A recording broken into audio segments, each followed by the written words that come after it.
Es un voy y vengo. Ese ir y venir de una sociedad también plantea una evolución a cosas distintas. Alguien decía, es Menem, no necesariamente. Totalmente. Puede tener algunas características, pero seguramente con cosas que han ocurrido, que hoy son... Totalmente. Yo sería crítico con algunas cosas de Menem. Perdón, que representan otra realidad. Y alguien planteaba, creo que el planteo era, pero es presidencialista. Y el planteo es interesante. Este concepto de Estado céntrico, en general, las sociedades hoy argentinas, los lugares de Argentina que funcionan bien no son Estados céntricos.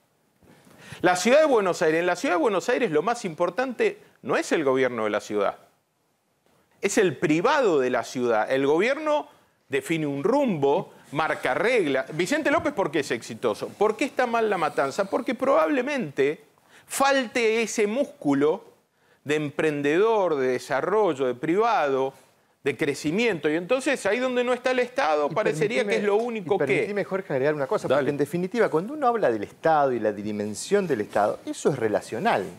Claro. Porque es grande en función de qué. Y yo creo que ahí, digo, esto es interesante porque el Fondo Monetario lo incorpora en algún punto en el memorando, que es esta idea de empezar a tener políticas orientadas a agrandar el sector privado, a crear empleo privado registrado. La Argentina no crea empleo privado registrado desde el 2010. Está estancado el crecimiento. Tenemos 6 millones de empleados privados registrados y no podemos crecer. Increíble. Y el sector privado es el que financia al Estado. Sí, lo contaba en la editorial. El Estado no se financia a sí mismo. Impresionante. El Estado La que discute y que critica al sector privado. Yo creo que, por eso insisto en esto, digo, me parece que hay un ocaso de una visión estadocéntrica que había sido dominante durante todo este ciclo y empieza a haber, digamos, una mirada más reflexiva respecto, bueno, no necesitamos agrandar el sector privado también para que el Estado pueda funcionar, que es esto que dice Jorge. Digo, me parece que esto es lo que vuelve atractivo todas aquellas narrativas que plantean repensar este Estado dominante que Totalmente. vivimos Desde que volvió en la esta época. democracia en el 83, todos los gobiernos prometieron la reforma y del Estado. Y te lo llevo a una cuestión práctica del discurso público, del debate público en estos días, ¿no? Ya no resolvemos el problema con un plan social, necesitamos un trabajo, necesitamos un empleo. Y esto es tan entrando en la gente. Dice Jorge, la gente está pidiendo. y Mauricio bueno, Macri. basta de asistencia, basta de. Ahora, pero le pregunto plan. esto, Luca, ¿qué se hace? Vos que sos un tipo que igual vas por la ciudad, pero de verdad, yo no, me lo confirmaste con tu sonrisa. Voy a preguntarle a tu mujer. Confirmado, Viviana. Confirmado. Jefe de la ciudad. Ponelo en graf. ¿Me dejás ponerlo en graf? Ponlo en graf. No. Ponlo en graf. Pará, no sea un patriarcado machero. No. Pero pará, lo que te digo es dejar las puertas abiertas. Recién hablabas de La Matanza, ¿no? Sí. Mucha gente cree que yo nací ahí porque me la paso hablando de La Matanza y no. Nací en Capital, nací en la ciudad de Buenos Aires. Pero por muchas razones, durante muchos años de mi vida, inclusive ahora, voy a La Matanza, no me preguntes cómo llegué un día con un cura villero, me metí en asentamientos, en villas, colaboro, dono guita, llevo comida, lo hago todo en perfil bajo, amo La Matanza. No tengo ni idea cómo nos enamoramos, pero hay una historia de amor fuerte. Y siempre pienso, si yo me metiera en política, yo me iría a La Matanza. No me iría, ¿entendés?, con Horacio o con vos a hacer la bicisenda. No me importa porque sé que la ciudad de Buenos Aires...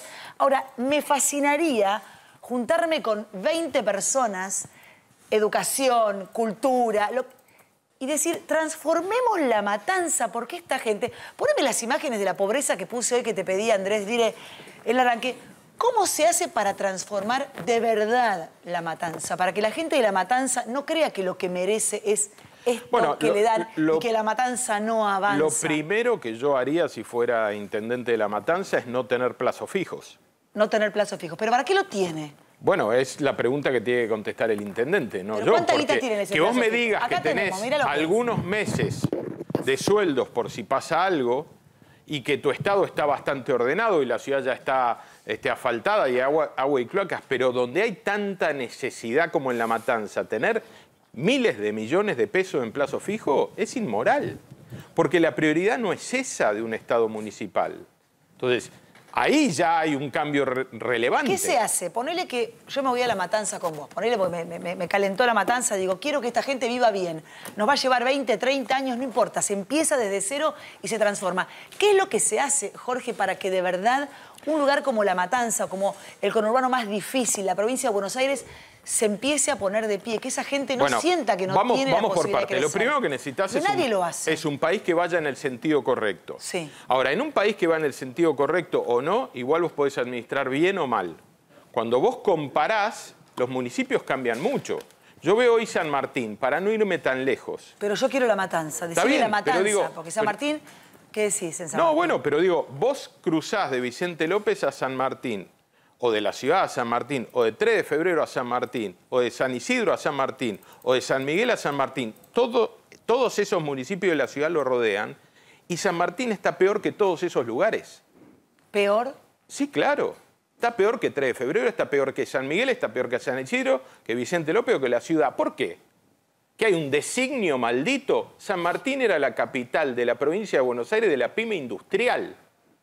Y Boscus era intendente y hacía encuentros que eran la luz de la pyme industrial de la provincia de Buenos Aires. La destrozaron, como están destrozando el país a nivel nacional. Y voy de abajo para arriba. La inflación, la inseguridad, el narcotráfico, la cultura del empleo, la militancia en las escuelas. No se educa, el adoctrinamiento se adoctrina, impresionante. se persigue, se destruye la institucionalidad. Ellos tienen una mirada donde tengo que debilitar al privado porque el privado es libre. Entonces, el problema no es solo la mirada estadocéntrica. Han destruido al privado sistemáticamente. Hoy estuve reunido con los empresarios antibloqueos. Están hartos de la prepotencia de los matones de Moyano, pero de otros también. Y se juntaron y levantan la voz. Vimos, ya nos olvidamos de San Nicolás. ¿Ustedes se acuerdan? Tremendo. Al gremialista que tenía a su hijo detenido diciendo que se caguen de hambre. Parecía el medioevo, donde vos sitiabas una ciudad, le sacabas el agua y la comida hasta que se entreguen. Increíble. ¿Y el gobierno? Bernie, cómplice. Hola. Pero no hay algo de eso, no hay algo de eso finalmente en La Matanza o en lugares donde la gente la pasa tan mal. Vivi, no hay ni SAME, por eso se lo vivió Jorge como intendente. No lo quisieron firmar. El SAME cuando Vidal era gobernador y bueno, José pero intendente. José Cepaz con un Ishi que llevaba falopa, ¿entendés? También por eso no deben querer poner ni luz, ni semáforos, pero ¿qué hace falta? ni luces LED, porque la verdad es que pueden todo ese curro hacerlo así. Hay que sostener gestiones mejores, y yo no emparejo, ¿eh? No creo que los nuestros sean... También hay enfrente gente valiosa y que gestiona bien. Dame un nombre. Mariano Cascallares. Mariano Cascallares. Por ejemplo. Fernando Grey. Por ejemplo, hoy los empresarios antibloqueo me decían... Máximo, ¿no? Lo llamé, no sé de quién es amigo, qué sé yo, pero... No, claramente no se han peleado por el partido, pero digo... No es amigo. Pero digo, chicos, era un chiste, no me hagan explicar los chistes. Por favor, este patriarcado. Pero parece Alberto que pone los carteles del PJ y dice, crecimos y lo felicitamos y es él mismo el presidente del PJ. No, pero por ejemplo, de verdad te digo, y te lo pregunto, ¿cómo se hace? Yo te pongo La Matanza porque yo estoy obsesionada con La Matanza. Con persistencia, con tiempo y trabajando bien. ¿Y te dejan laburar cuando te metes en política y querés transformar de verdad?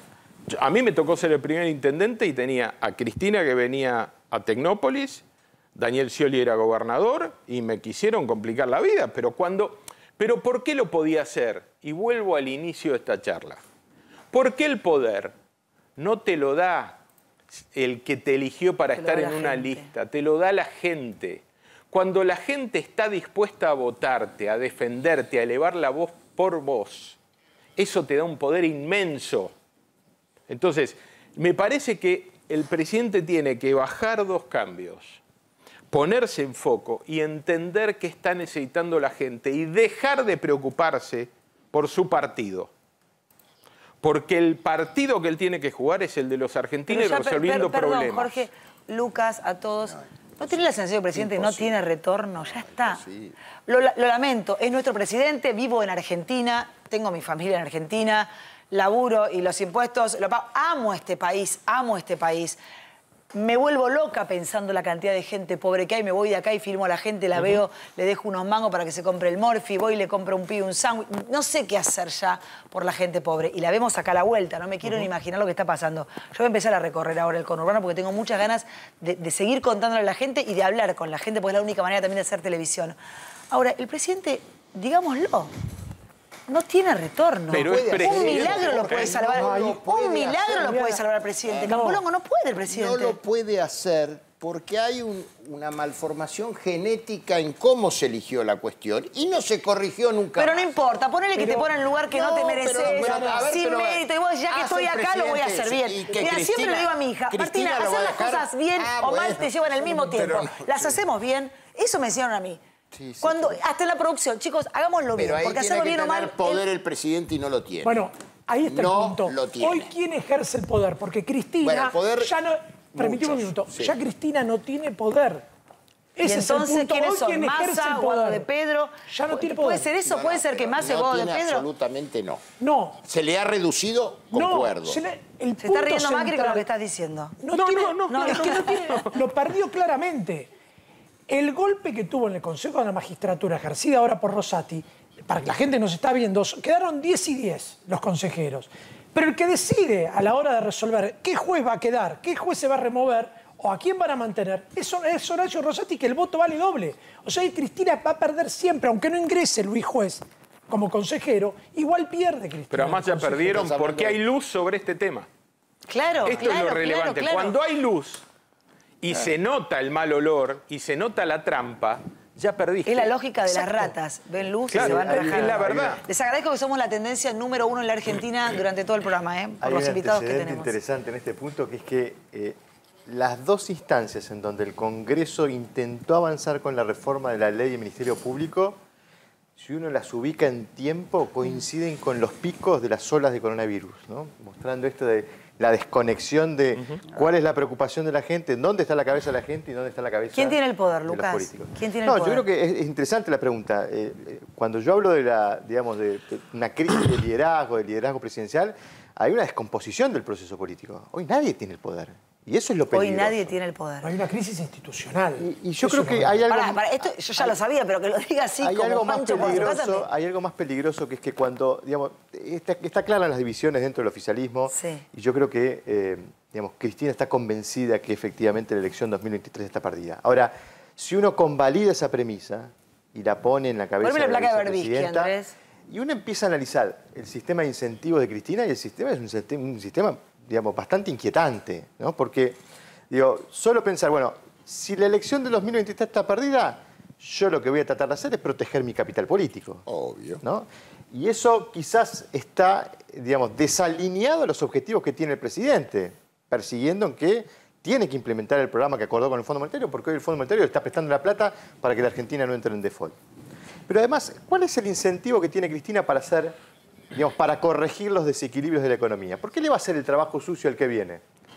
Si ella cree que la elección está perdida, no tiene ningún incentivo para Pero hacer perdón, las es que cosas bien. Cristina lo cree porque Berbisky, estamos hablando de Berbisky, que habla por Cristina, dice: Cristina da por perdidas las elecciones de 2023. Berbisky, que es como si hablara ella, Cristina da por perdidas las elecciones del 2023. Si uno convalida esa premisa, de allí se desprenden todo un sistema de incentivos muy peligrosos para el proceso. Incluso algunos me podrían decir, bueno, pero Cristina no puede provocar una situación que empuje a la Argentina al default. Bueno, ¿por qué no lo haría y por qué sí lo haría? Yo creo que Cristina cree que el problema es más del fondo que de la Argentina, y eso es lo peligroso, ¿no? Porque si la Argentina incumple las metas del programa, supongamos, la mayoría de los economistas anticipan que la primera revisión se va a aprobar, el problema va a ser a partir de la segunda. Ahora, si la Argentina incumple, bueno, el fondo va a estar en un problema, porque si el fondo no le otorga un perdón, un waiver, no le condona la desviación de las metas, la Argentina entra en default y este gobierno se cae.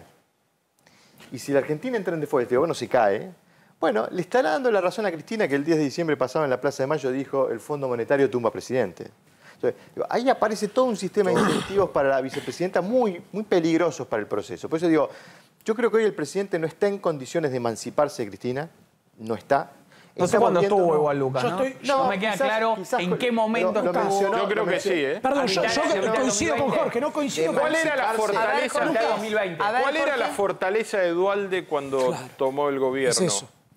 La construyó con la gente. ¿Cuál era la fortaleza y el grado de Pero dependencia había de una Néstor? Había una red Carlos, política, coincido, Jorge, no, Carlos, todavía en lo coincido final. con Jorge. También la había ahora. Nos convocó al diálogo cada vez que fuimos. Ustedes acaban de hablar, Viviana me recordó ese Mostráselo, lindo que ya lo momento tenemos. de Olivos. Mostráselo que lo Él tenemos. convocaba y uno iba.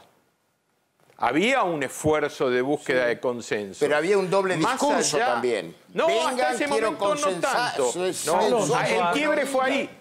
¿Eh? El quiebre fue ahí. Bueno, Es el momento para que se Ese es el emancipe. momento del quiebre. Ahora Ese es fue el momento. el momento del quiebre. Ese fue el Ese fue el momento del quiebre, porque esa para mí Rompieron fue... todos los códigos. Rompieron los puentes. ¿Por qué? Porque me parece que el kirchnerismo vio un presidente Ahí fuerte está, mira, lo estamos en la viendo. gente. Mírate. Este es el día en que saca la coparticipación Alberto Fernández plena pandemia. Pues estamos Te sacan un punto de la coparticipación. Escuchémoslo, Alberto, a ver qué decía. Lo van a ver a Jorge Macri. en el medio de la pandemia que sigue aquejándonos y que sigue haciéndonos pelear como hacemos cotidianamente contra ese virus. Y me pareció importante que hoy tomemos una decisión que quiero contarles a todos ustedes. Lo primero que quiero que sepan todos es que soy un hombre de diálogo. A mí dialogar no es algo que me cueste. Para mí la política es diálogo, es buscar un punto de encuentro y de coincidencia con el Jorge otro Macri. para ver cómo se sigue avanzando. Y que estoy convencido que el diálogo es el mecanismo que tenemos que fortalecer seriamente para poder avanzar en la Argentina que se viene. Y que como soy un hombre de Se nos diálogo, va a caer el rating así. Dice, no, volvé, dice que se va a caer el rating. Sí, es un embole. Mira, vos te acomodaste, te Sí, sentaste. no, te- de verdad no sabía qué hacer. Pero No bueno. sabías qué hacer, No pero ahí sabía qué empezó, hacer. digamos, esa Pero, ruptura. Déjenme volver un pasito atrás. ¿Por qué? Él tuvo una oportunidad, porque tenía el consenso de la Enorme. gente. Hay una decisión de si uno construye poder con la gente o no. Y esto parece una Es el anécdota. gran secreto Parece ese. naif, para mí es central. Si vos te dedicás a quedar bien con tus pares y te olvidás de la gente, no valés nada. Y eso me parece que es el error que sigue cometiendo el presidente. ¿Puede hacerlo o no? Yo deseo que sí. O sea, para el que lo presidente, haga. nosotros los argentinos no valemos nada. Pero ahí hay otra discusión que entraba recién en el planteo, que es una discusión de qué ordena, cuáles son los valores que te ordenan. Yo no estoy todo el día laburando para ver cómo le cago la vida a alguien de mi espacio político. Yo hoy a la mañana estábamos a las 8 con Horacio anunciando los parques nuevos sobre el río. Una hora y media después estábamos discutiendo con Marcelo de Alessandro a ver si podíamos forzar liberar las taser en función de lo que había ocurrido a la madrugada en Salguero y Libertador, donde de milagro no ocurrió una Sí, una catástrofe tragedia. mayor, pero ojo, que la policía que fue agredida, la mujer policía que fue agredida está grave. Entonces, y no ocurrió una hora después, ese Seguimos mismo discutiendo las hecho, con tasers, toda la ¿eh? gente en la calle, era una catástrofe, un desastre. Podría haber muerto ese enfermo psiquiátrico, que ya fue liberado 6 veces con esta. La última vez que lo detuvimos fue el 6 de febrero. Lo volvieron a liberar. Sí, podría haber pegado un tiro él, podría haber matado a un policía, podría haber matado a alguien que andaba por ahí. Y de milagro no ocurrió porque los policías que lo detuvieron deben de haber actuado muy bien y además tuvieron la suerte que otros no tuvieron. Entonces yo estaba laburando en eso, no estaba pensando a ver cómo jodo a tal o cual. Pero Entonces, Cristina se levanta a la mañana, se cepilla, ¿a quién pero jodo pero hoy? por eso, pero es que hay un punto donde gobernar es ordenar tus prioridades y define una escala de valores. Vos todo el día estás definiendo qué haces con tu tiempo. Si tu tiempo está está dedicado a ver cómo le cagás la vida al otro, y tenemos un problema que no lo va a resolver. Es que tenemos ni un el problema y no lo van a Congreso. resolver. Cuando Nos quieren cagar la vida. necesitamos buena gente y capacitada, no naif, no planteo un tema naif, digamos, pero buena gente que ordene en función de las necesidades de la gente y entendiendo que hay que tomar decisiones difíciles. Yo no puedo quedar bien con todo el mundo. Me pasa todo el día que le tengo que explicar a vecinos hoy de la ciudad, antes de Vicente López, mira, esto no lo puedo hacer. ¿Por qué no puedo hacer todo? Porque si hago algo, dejo de hacer otra cosa y defino prioridades. Las defino en función mías o de un criterio de ayuda al otro. Eso define si sos buena gente o no. Entonces, la verdad es que tenemos un problema en la Argentina. Tenemos mucha mala gente con mucho poder y ejercicio de ese poder de manera perversa. Sí, ahora, ¿eso cómo lo arreglamos? ¿Con más mala gente? No. No. Lo arreglamos persistiendo, sosteniendo, mostrando que hay otro camino. Y yo creo que desde el punto de vista social y de los procesos, la Argentina tomó la decisión de emprender un camino de cambio en el 15, que tuvo una interrupción.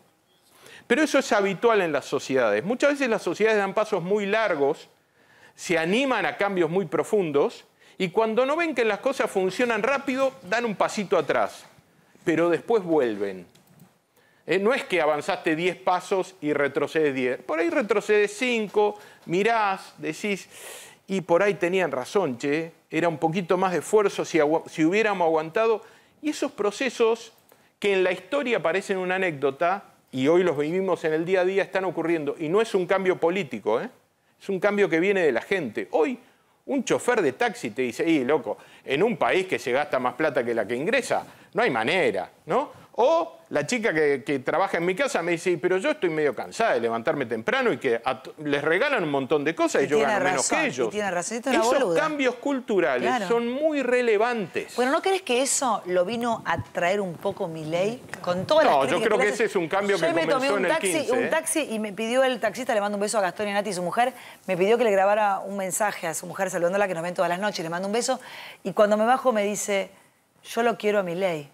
Pero está muy bien. Y yo le digo, ¿por qué? Me dice, porque me devuelve la esperanza, me siento libre, habla de educación, de cultura. Seguramente con Carlos Menem podía pasar eso, no lo sé, pero lo que digo es, estamos buscando todos algo afuera porque ya adentro estamos, ya sabemos lo que nos pasa. Ahora, Juntos por el Cambio en la última elección ganó por 10 puntos a nivel nacional. Sí, ¿Somos perfectos? ¿Representamos todo? No, Milei es una expresión de una manera distinta de ver, donde habrá algunos votantes nuestros y otros también del kirchnerismo. Hablando de votantes, Jorge y Lucas, ¿qué le pasa hoy, creen ustedes, al votante del kirchnerismo? Al tipo, a la mina que los votó con toda la esperanza, con toda la fe, con todo el amor, pensando que la rompían toda. ¿Qué hace ese tipo que hoy no llega a fin de mes, que come polenta, que no se come un asado? Tengo un médico, me conmovió en las redes, porque pusimos unas imágenes de la cárcel donde estaban comiendo un asadazo. Y un médico me escribe y me dice, yo soy médico, mi mujer trabaja, soy un profesional, laburo muchas horas en el consultorio, tengo 2 hijos. No puedo comer asado tal vez una vez por mes. Me partió el alma. Como diciendo, o sea, ya si no te podés comer un asado. O sea, el pobre antes, el pobre se comía el asado todos los fines de semana. Aunque sea falda. El albañil se comía. Si no era asado, era falda, pero se comía. Pero se comía el asado, se comía un postre. Digo, si ya no te queda eso, la obra en construcción, vos pasabas, ahora que construyen por todos lados, pasás, no, yo me dejaba llevar por el olor de los choris, ¿viste? Nadie hace un asado ahora. En nuestros estudios en noviembre detectábamos una rareza, una anomalía, porque había un 10% de los que decían que iban a votar al Frente de Todos que tenían una aprobación negativa o una valoración negativa del desempeño del gobierno. Es decir, es un electorado que probablemente buena parte de ese electorado esté enojado. Y yo creo que eso en algún punto se está viendo reflejado en los números de Alberto Fernández. Nosotros estamos viendo un deterioro muy marcado de la imagen del presidente. En este estudio de abril, por primera vez el presidente tiene menos de 20% de imagen positiva. Perdón, pero están enojados con Alberto, pero no con Cristina. Bueno, entonces, pero ahí uno entiende también a veces la estrategia de Cristina. Claro. Estamos viendo un desacople de las bases de simpatías de ambos. Cuando uno analizaba, digamos, desde el comienzo, en el comienzo de la pandemia al presidente le apareció una base de simpatizantes propio. Había mucha gente, un 27% del total de los consultados que decían, tengo buena imagen del presidente, pero no de Cristina. Eso fue el comienzo de la pandemia, un poco lo que planteaba Jorge, esta idea de ese consenso que había generado. Esa base de simpatizantes propia al presidente se le fue achicando. En nuestro anterior estudio, a este que les voy a comentar, le había quedado un 1% al presidente nada más. De un 27 a un 1. Increíble. La base de simpatizantes que hoy tiene el oficialismo es la histórica base de simpatizantes de Cristina. Y Cristina la conserva. Lo que está ocurriendo es que el presidente está perdiendo esa base. ¿Me puedes explicar por qué la conserva todavía con todo lo que hace? Porque hay una identidad construida, porque además Cristina está manifestando... A ver, el pobre está mucho más pobre, no come nada. Cuando ¿Qué le valora a se enoja con Guzmán o se enoja con la política económica del gobierno, en algún punto está también intentando proteger ese vínculo con ese electorado. El pobre cree que lo está también defendiendo. enojado. Claro, el problema del otro lado es que genera... Tirame la imagen del señor del Guiso que le mandamos un besito de que genera un vacío de poder y de gobernabilidad infernal, inédito de los últimos años. El problema es... Un problema, claro, de decir, bueno, ¿quién manda? Esto que discutimos toda la noche, que planteaba Jorge, que Vivi dice en cada vez que habla en el monólogo. O sea, todo el tiempo estamos discutiendo ¿dónde está el poder? ¿Quién manda? Por esto, como decís, ninguno de los dos. Ella refugia a su electorado, bárbaro como estrategia política, pésimo para el país y para el gobierno. Pero absolutamente. Mira, esta parte de la estrategia que quiera. Por algo ella manifiesta públicamente sus diferencias. No solo porque está en desacuerdo con el programa y con el futuro que propone el programa, yo creo que también está queriendo desentenderse del pasado reciente, o sea, de la mala gestión de gobierno. Perdón, ya que tanto dicen no, porque, viste, no se puede hablar de candidatura, nada. No voy a hablar de candidatura. No, por eso. No, ya. Pero ya me confirmaste que Ya la vas tiene por jefe plantada, de la ciudad, Vivi, olvídate. no hace falta. Olvídate. Serías un gran jefe de la ciudad. A poco le tiro un centro, pero me parece un tipo impecable. Lo que pienso es, hay que pensar en si esta gente pierde, que Dios quiera, porque ya esto no se tolera más, hay que pensar en un país de acá a 20 años. Tal cual. ¿Cómo se construye? ¿Cómo se piensa? ¿Cómo se proyecta esta Argentina a 20? Yo necesito a los 70 por lo menos ver un país y ver que mi hija no se quiere ir, porque soy la primera en decirle que se vaya. Yo me voy a quedar a pelearla, pero yo no voy a frustrarla a mi hija. En realidad como me vos lo que frustro yo. necesitas en la vida es la sensación de que hay un porvenir mejor. Pero ¿cómo se construye a 20 muchas años? veces con certeza, con un camino. Cuando vos sentís que el esfuerzo vale la pena, vos podés posponer el disfrute si sentís que el esfuerzo que hiciste... Pero Jorge, ¿hace cuánto que no hay certeza en la Argentina? Bueno, pero vos me estás diciendo cómo. Yo siempre digo lo mismo. Mi viejo se tomó su primera vacación a los 38 años. 5 años después de haberse casado. Vino a la Argentina a los 13. La luna de miel, mi papá, recién me acordaba con el viento, mi papá y mi mamá la tuvieron en Pico Truncado, en un obrador. Mamá salía y se volaba, era flaquita así, literal se agarraba para volarse, para no volarse. Entonces, ¿pero qué había en esa Argentina? Sensación de porvenir. La sensación de que el esfuerzo vale la pena. Será por el estudio de mis hijos, será por el techito, será porque hay un poco más de ladrillo y voy a ir construyendo. Mi hijo el doctor, ahora es mi claro, piquetero. yo miraba hacia arriba. ¿En qué año vino? ¿En qué año vino la Argentina? ¿Pero qué hay que 47. preguntar? ¿Cuánto medía la madre? Déjate joder, 47. A ver, Perón, ¿en qué momento estaba Perón en ese momento, Vivi? Era para hacer la cronología. Oye, ponemos humor. La cronología peronista, para que Camporango todo se mide ahí cuando estaba Perón. 47. 47. Perdóname, ¿no? Una Argentina próspera. ¿Viste que es la cronología peronista? Pero esto es peronista. Bueno, dejame con la se murió Pero es para Perón. adelante. Pero está bien. No Bárbaro. quedan ni los huesos, Lo que pero digo ¿quién es, sigue hablando de Perón, Camporango? ¿qué necesitás? No, los huevos al plato. Porque había un proyecto, hoy no tenemos nada, lo está diciendo él, el hijo del que vino. Sí. No hay proyecto y sin proyecto no sabemos dónde vamos, lo dijeron con la ¿Qué metáfora hacemos? de ¿Qué hacemos, Campolongo? Yo lo que propongo es terminar con el decisionismo político, que es lo que quiere Cristina. ¿Qué es decisionismo político? Explicarle a la gente. No es un sistema representativo, republicano y federal.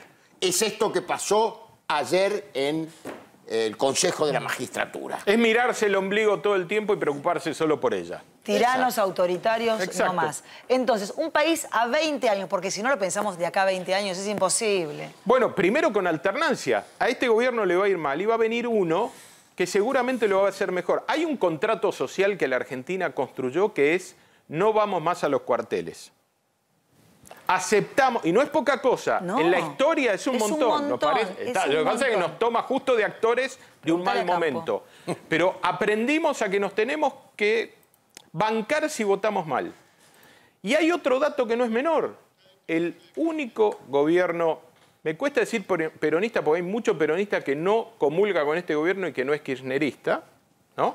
Pero el único gobierno no peronista que terminó bien y además después de perder se mantiene unido como espacio político es el que terminó en el 19.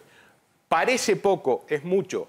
Porque eso le dio, entre otras cosas, la libertad a la gente de animarse a votar en contra de este gobierno 2 años después, sin sensación que eso terminaba con el país.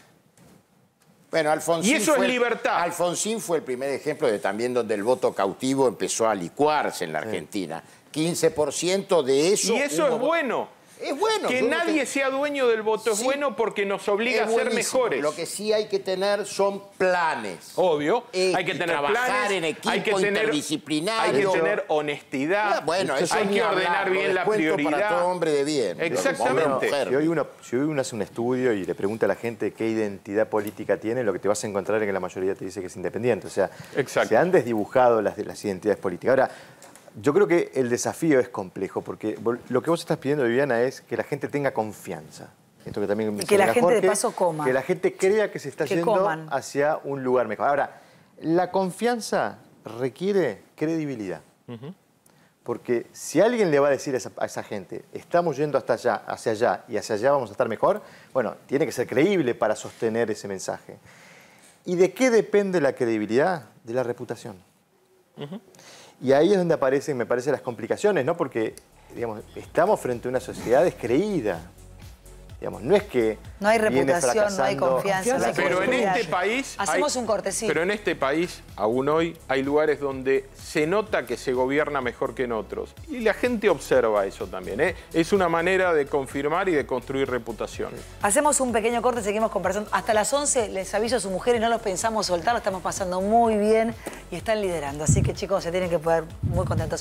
Perdón, nos vas a contar todo lo que tiene que ver con la causa que mañana tiene que declarar el profesor de la universidad. Mañana a las 10 de la mañana tiene que declarar Burgos ante la Fiscalía y ante el juzgado. Y además tenemos, y vamos a contártelo en un rato nada más, tenemos... La docente novedades, Mariana Bonano. Ahí está. Y la legislatura tucumana que salió a favor nuestro a defendernos para que no nos cancelen en contra de la profesora universitaria. Ya venimos, Tucumán, los amo. Gracias, tucumanos.